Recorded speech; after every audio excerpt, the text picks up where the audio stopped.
Hey everybody, welcome back to BritPop's Reaction, me BP1 and BP2. We're back looking, at the story of Pat Tillman's football career and death. This is part 2, so if you watched part 1, check it out. Yep. It was released a few hours ago. This is part 2. Interesting setup so far. Yeah, I mean, the guy, who is it, Microphone, has done a good job putting the video together, gathering all the resources and information.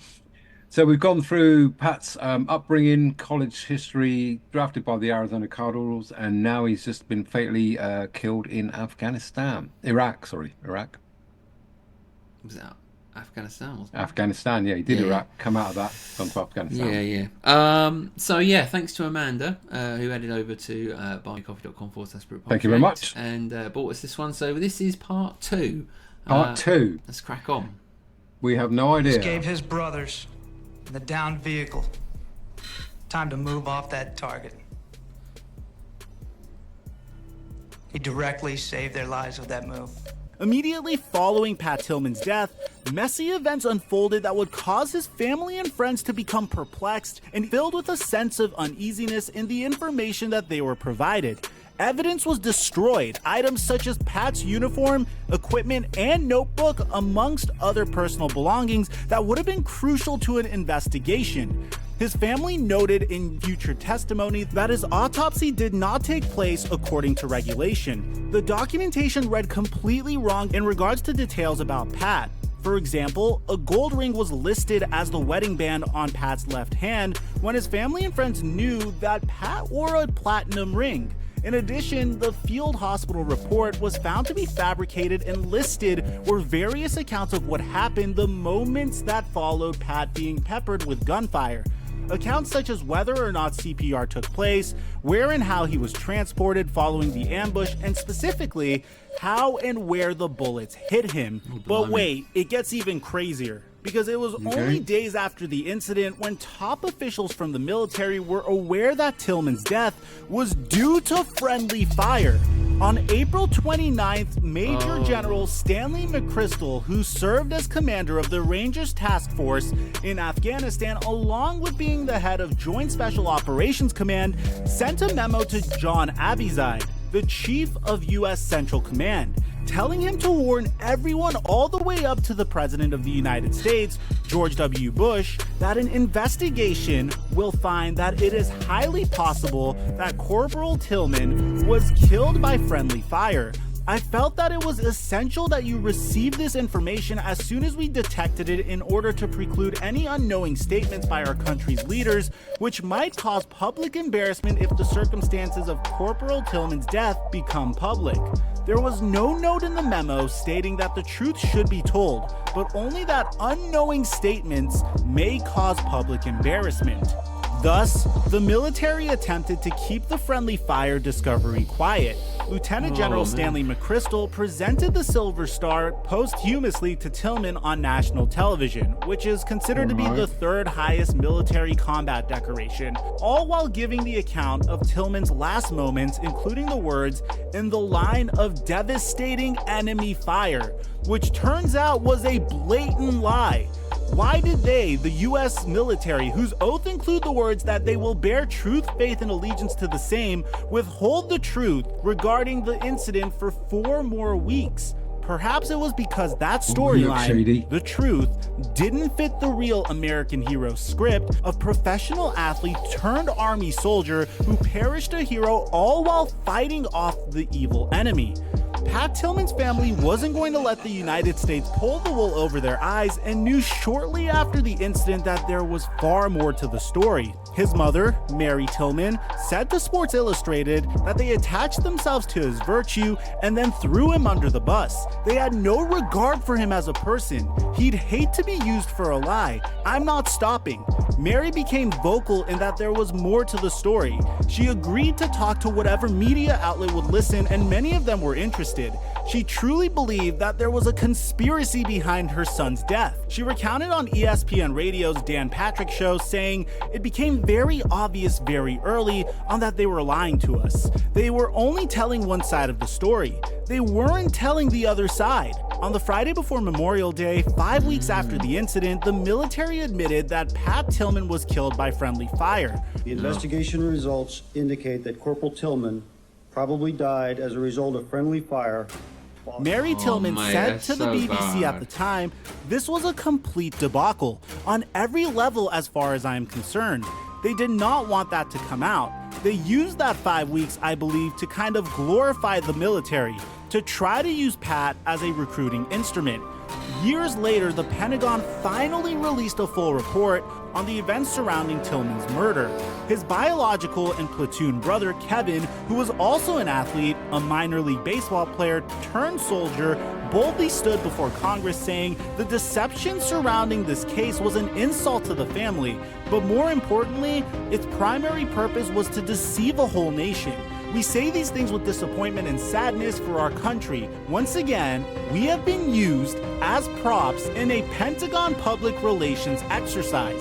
In more than 4,000 pages of documents, including 2,300 pages of testimony, there were shocking revelations that proved that there was perhaps more to the story. Information was uncovered from medical experts suggesting that Pat Tillman was shot at close range and not the 50 yards as initially listed. A theory emerged presenting the question if Pat Tillman was killed via fratricide or via an assassination. These medical experts found that the 3 bullet holes were so close together that experts stated that it was an M16 with American bullets, fired from around 10 yards away, not the M240 machine gun as listed in the report. The question came up of would it be possible to place 3 bullets into one of America's most revered soldiers during a blind ambush? On the contrary, as said before, the first report stated the gunfire took place from about 50 yards away. In football and combat, from 50 yards you may not be able to see details, but you can certainly recognize a uniform. However, at 10 yards away you can see many specifics of a person, including the embroidery on pocket flaps. Also, within those 2,300 pages, more particulars emerged, such as very few other soldiers being injured or even grazed by fire. Okay. Plot thickens. Okay, so first of all, I'm going to put out there, music is doing my head in. Don't know why he's got the music so high, and then it sounds like he's shouting over the top of the music, even though he probably added the music afterwards. So kind of hard to concentrate for a long period of time with that bashing around in the eardrums. But information very good. Friendly Cover up. fire. I mean, this is it. Yeah, I mean, cover up. Blue on blue, yeah. One thing's friendly fire, and now it's moving on to potential murder investigation. You know, I mean, That's it. Awful. So I mean, to cover it to that degree, and the way they did it was very, very. The thing wrong. is, then you got to get the rest of the platoon involved and make them all lie as well, haven't you? That's a big. Well, problem. exactly. The people around him. Who was it? Yeah. You know, enemy ambush. Yeah, you're right. You're right. There's going to be a lot of people there. I mean, he was with his team or group. Yeah. Yeah, I don't know, All mate. sounds I don't very know. It sketchy. all sounds very dodgy. And bullet and entry exit wounds and things like that. If it came from up there, that's going to have a different than if it came from down here and up there. So you couldn't make that mistake in an autopsy. I would have thought 3 rounds close together, rapid fire, short burst rounds. All sounds very sketch, but like I said, then you've got to get the whole of that team to all come up with the same story and corroborate a big lie. And surely those guys must have been, no, we're going to tell the truth about our fellow soldier. All right, mate. Yeah. Interesting. Yeah. Keep going. Another thought-provoking note was that Pat Tillman told his comrade, who was also under fire, to shut up and stop sniveling. In addition, the 3-star general who withheld the truth regarding Tillman's death told investigators almost 70 times that his bad memory prevented him from remembering what had happened. That 3-star general was demoted, but not dismissed or forced to retire. the Army finally admitted it had violated its own regulations by waiting more than a month to tell the Tillman family that their son had died as a result of suspected friendly fire, but backpedaled, giving the excuse that they only did it because they were still gathering all of the facts. Your statement was that I knew about the friendly fire. I knew that there was an investigation ongoing about the potential for friendly fire. That goes for me too. That's exactly right. And for me as well. Okay. In 2014, via a Los Angeles Times article, former Army Ranger Stephen Elliott gave his account from his side of within the opposite caravan from Tillman, the caravan of American soldiers who fired upon Tillman's group. The group was ultimately deemed responsible for the friendly fire.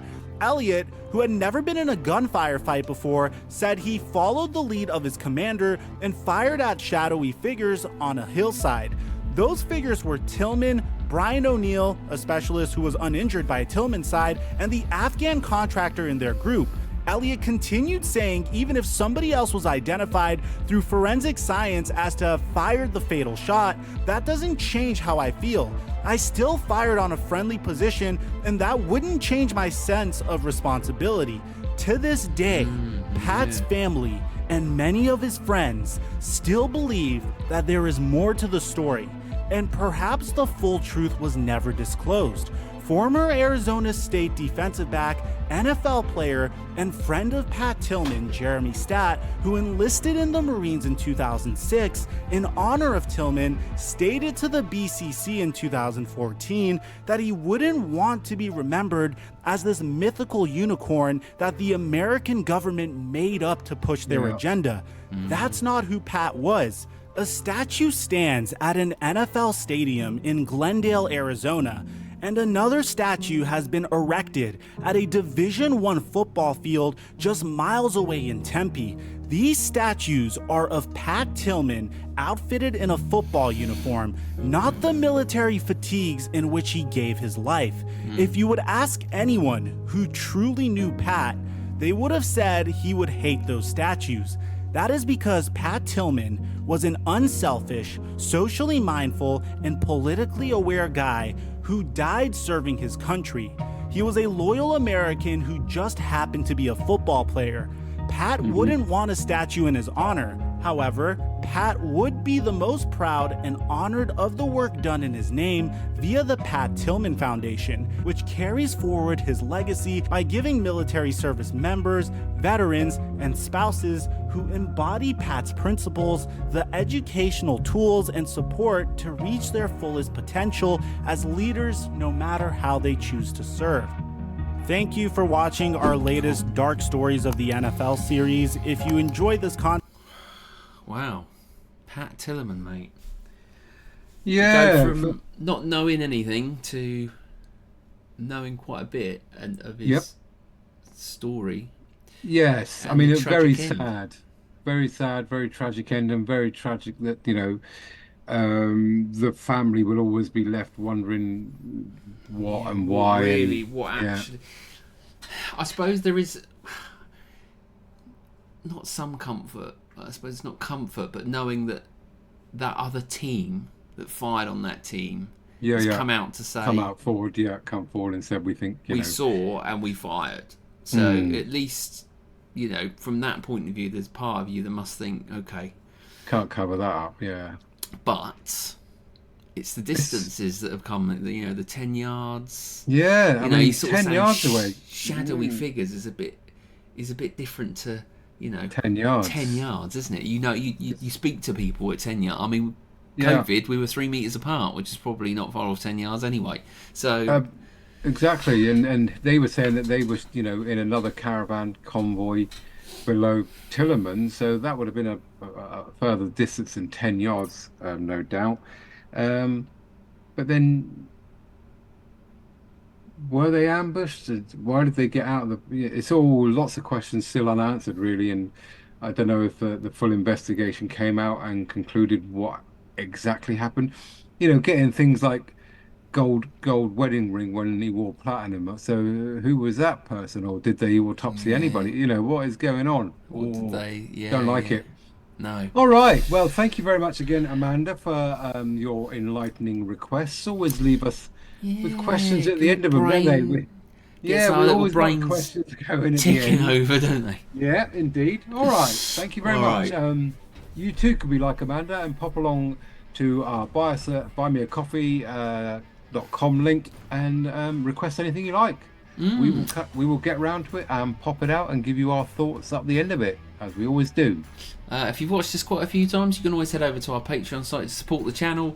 There's an extra little box and pieces there, so check out the description and you could have your name running down there with all the other wonderful people on Patreons that we've got on the channel. Alright, until tomorrow for another reaction from us. Bye from me. And a lovely goodbye from that man over there. No cover up.